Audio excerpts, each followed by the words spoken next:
Hello, everyone. I'm Armstrong Williams. It is Tuesday, April 6th.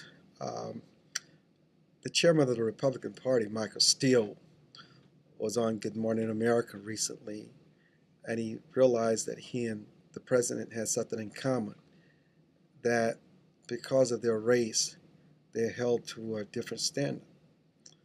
I found that pretty fascinating.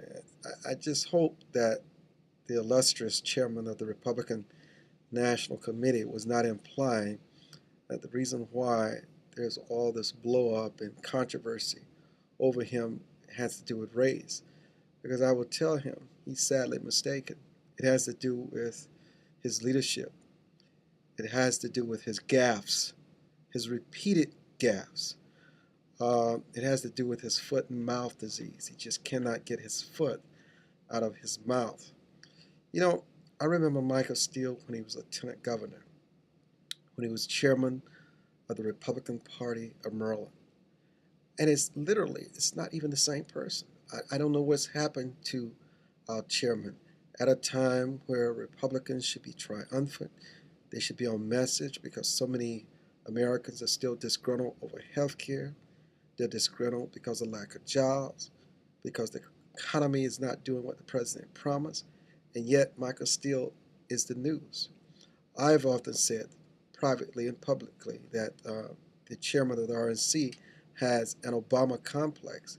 He thinks he's on equal footing of the president, that he needs to make news. He needs to go down in history because he's the first.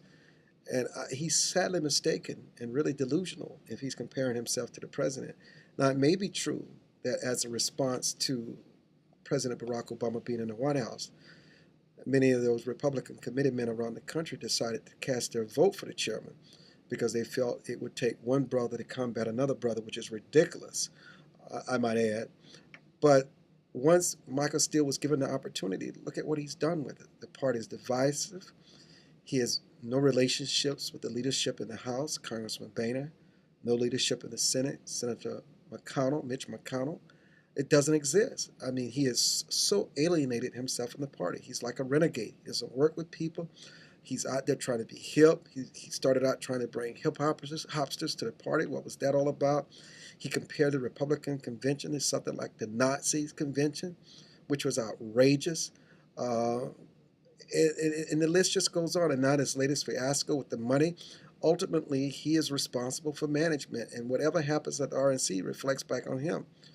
Are they going to fire him? No. I mean, that's the last thing the Republican Party needs because they don't deal well with the race issue.